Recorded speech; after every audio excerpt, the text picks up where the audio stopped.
Good afternoon, evening, morning, everybody. And it's a pleasure to be here with you today. It's December 31st, 2020. Did we ever think we'd get here? But we have. Um, and I wish you the happiest of New Year's. Let's hope that this one coming up is going to bring us everything we want. But we must still find a way to temper our uh, wish for things to change immediately. While I would like to think we can, we need to work more on freedom from fear and continuing to do the work that we need to do to be the best that we are. Many of the readers and some of the psychics that I've listened to over the weekend, or actually, it isn't the weekend, it just feels like the weekend, but they have indicated that we are moving into a spiritual renaissance, a spiritual resurgence, and people will be finding their gifts, and whether that be something more in the psychic level or as a card reader or um, someone that balances chakras or works with stones, whatever that thing might be, we're all light workers. We want to have the little tiny pieces of light to emanate across the world. So keep that in mind as we're ending this year, and think about the ways that we can work together in order to make that happen. So, listening to some of the forecasts by our health advisories today, it was clear that we are not yet targeted to be finished with this vaccination process. If it continues to be as slow as it is, it's going to take us literally years to get through vaccinating everyone. If we can ramp it up, maybe some of them are saying by late summer, early fall, we may have a handle on some of this. I'm not seeing that myself. I'm really believing, and I don't want to believe this, but 2022 is when we're going to start seeing some changes, which doesn't mean things won't get a bit better, but I'm not feeling as though everything's going to jump right back into place next year. As such, and not to be negative, this is your opportunity now to take the time that you still have, the time that you would not have had, the time in a commute or the time in a vacation uh, place, let's say, to go within and to find your gifts and to um, find your starting point. So I want to give you some ideas how to do that today. And I want to also talk about the idea of time and money being nothing more than illusions. Um, these are things that perhaps can't be proven. I don't have some kind of recipe that tells me for sure, but I am aware that uh, there are theories of parallel universes, theories of time, and how time speeds up and slows down. We know that we have spent afternoons where time just continually felt like it was there for us, and other afternoons where we've looked up and realized that we've been somewhere for 6 to 8 hours and we're, oh my God, where did the time go? And I've talked about this before. But the illusion of time was invented because we needed to have a marker for how long something was occurring. And so many, many, many hundreds of years ago, thousands of years ago, an instrument was made in order for us to do that. Of course, sundials and other things that were invented prior to anything else that's more modern. And we also look to the Roman calendar and other calendars in order to see what the passing of seasons were and so on and so forth. So, because time is a man made construct, um, we rely on it, we rail from it. We don't want to have to worry about being late. We don't want to have to think about how much time we have until something else occurs or until we need to do something that's most important. But I think with the end of your lives, when we get older, that we worry more about time because we know it's running out. When you're younger, you don't tend to think about it that way. And perhaps you should, because really we spend an awful lot of time wasting time. Time is available to us, but we must jam pack in whatever it is that we want to do. And if that's something that we enjoy doing, we're not jamming it. We're just doing it because we enjoy it so much. Money, on the other hand, as I'm listening to the senators battling out the $2,000 stimulus package that they refuse to give uh, people because some people that don't deserve it might get it. All I'm reminded of is how, if it was for their people, their corporations, their PACs, or whatever, it would be handed to them in an instant. As a matter of fact, that's what happened when we first had stimulus, and they gave all of the money, a lot of the money, over to big corporations, not small businesses. And at the same time, I'm thinking to myself, they're talking about the deficit, and we can't have this for our children and all that. It's just an illusion. We can do whatever we want. Money is another thing that we have made a construct for. We used it as a form of easy barter. And because, it was a lot easier to give you a $20 bill than it would be to bring over a chicken to trade for whatever it is that you wanted. Um, and as such, I think that the overemphasis on socialism, which we have we have a socialist, partly socialist country already. It's not a problem. It's not that bad. They take care of our roads, they take care of our public libraries, teachers, they give social security for money you've paid in. There's a lot of these programs. Healthcare, there's a lot of programs out there. If you are a garbage man, that's a socialist program. I mean, there's the roads. You're riding on roads that are paid with money from this type of deal. So the big boogeyman of socialism and or the deficit, and we can't have our children have to pay for this. No Republican has ever balanced the budget, but Democrats have. Bill Clinton did, and I believe that Obama did a very good job in cleaning up a huge mess before Donald came in. It always looks so easy for Donald, but it wasn't him that did it. It's always the one that was before them that took care of that.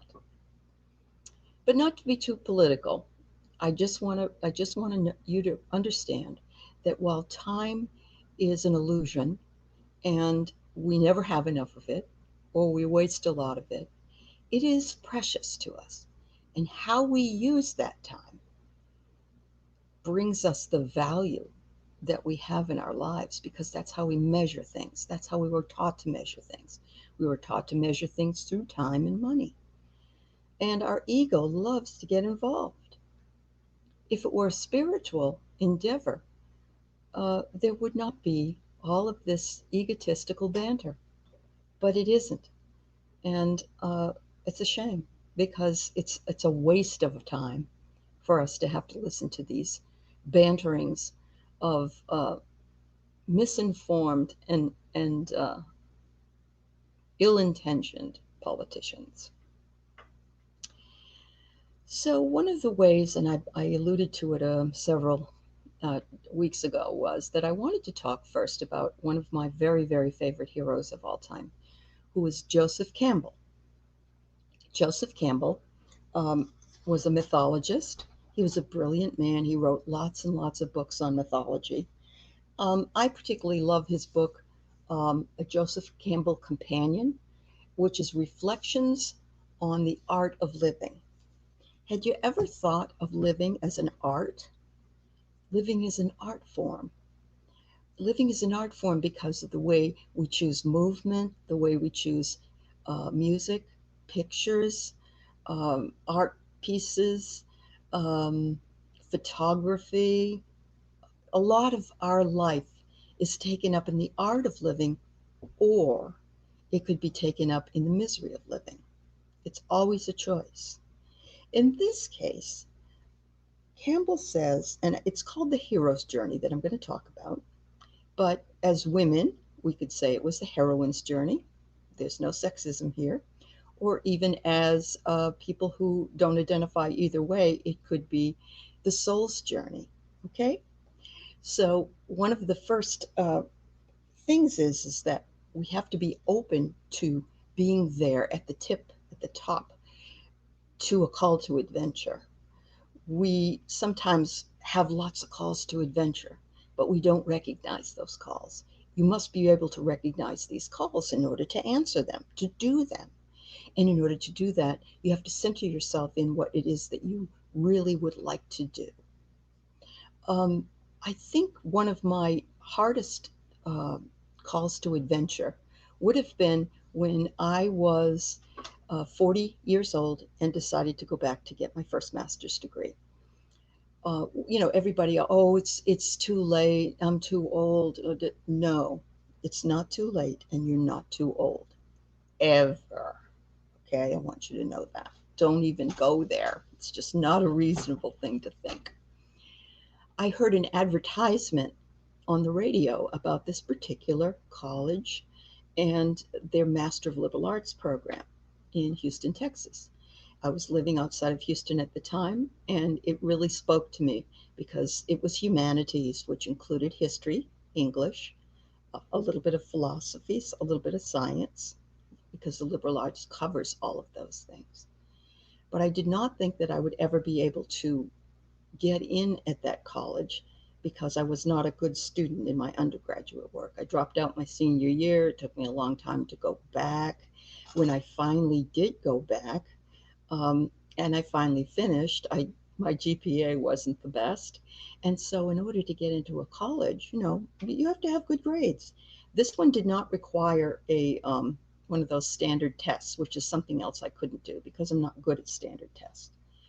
So I contacted the dean of the college program, and he sat down with me and we talked. And I said, I'm an older person now, and I'm well read, I'm well disciplined, and this is something I really want. Would you be willing to take me on a conditional basis? Because I know my grades weren't that good. And he said, of course we can. We can try, do it. So I began my classes, and my classes became my life. I loved them.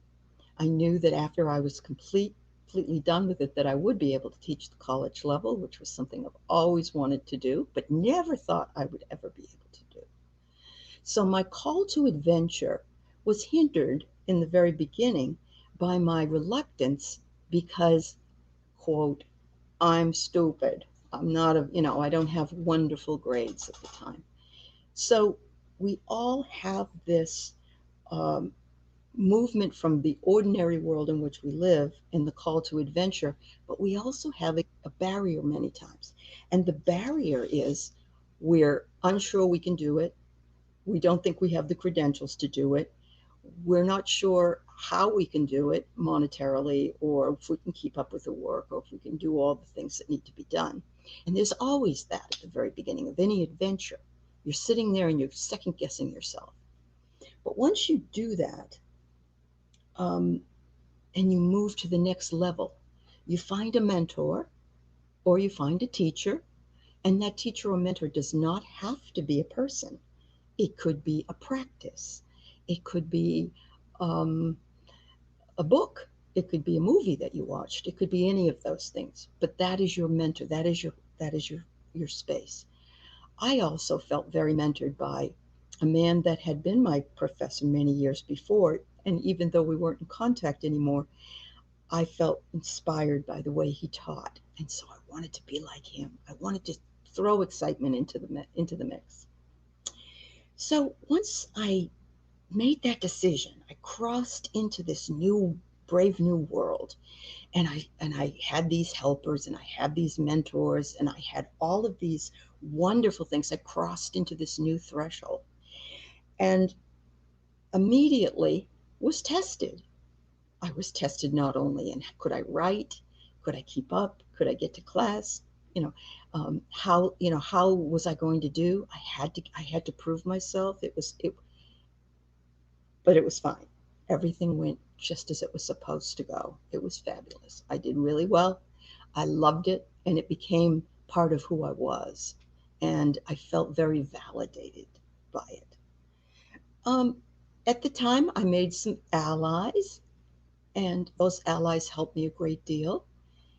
And you can also meet with enemies. I wouldn't say I had anybody that was a particular enemy, but sometimes the enemy can be your doubt.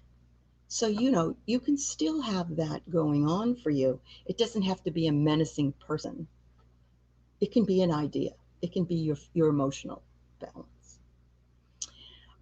Once you get to that point, you go through, these roads, these trials, and your initiation is given. And whether you succeed or fail, at this point, you just keep pushing forward. You keep finding what you need to find.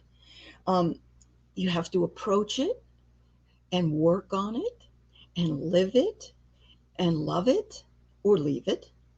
Um, and you're going to have ordeals.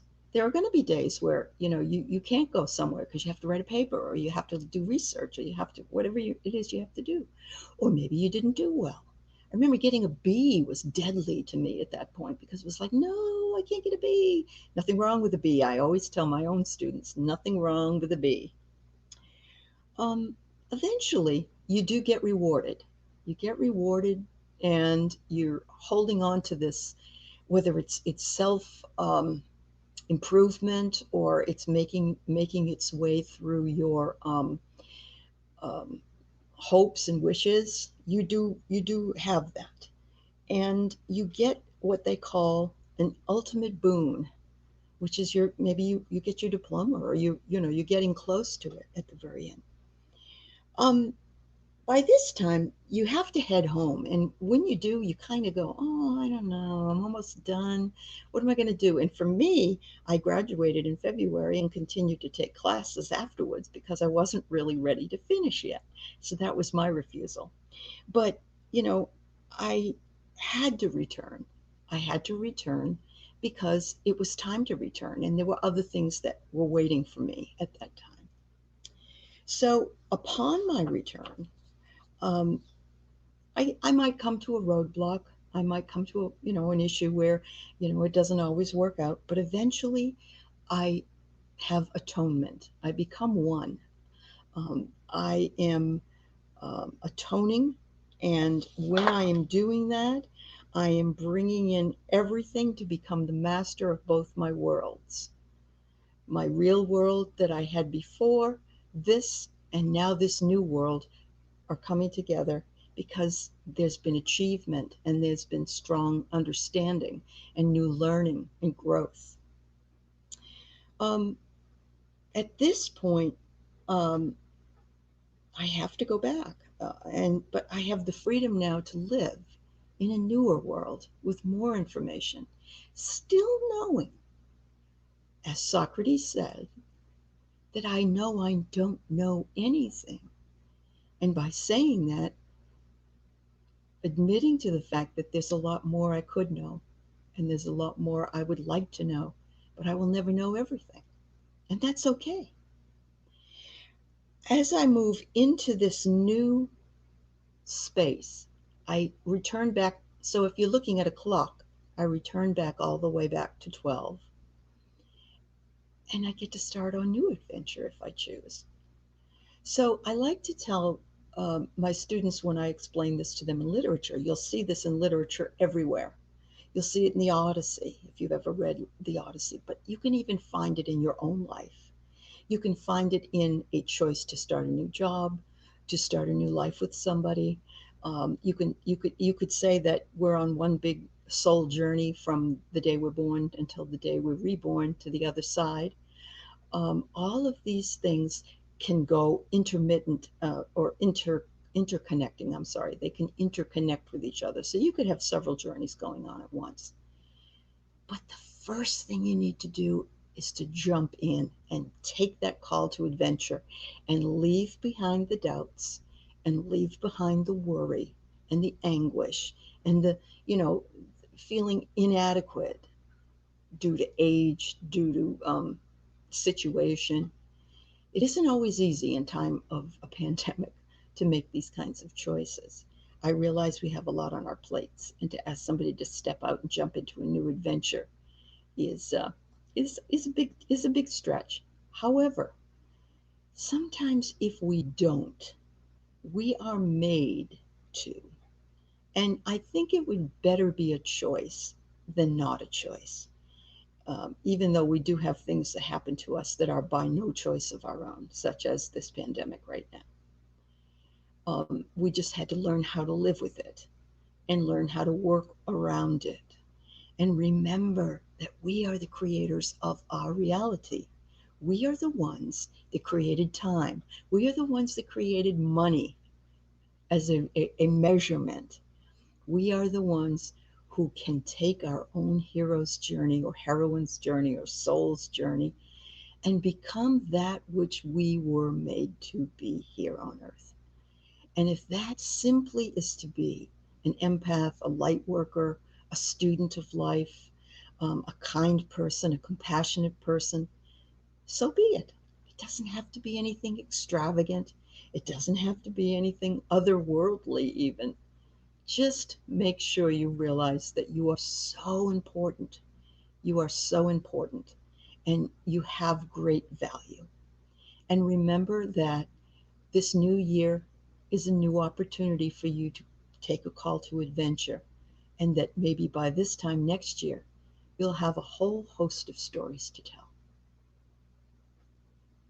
I wish you well. Happy New Year, my friends, and do enjoy in safety and love. Namaste.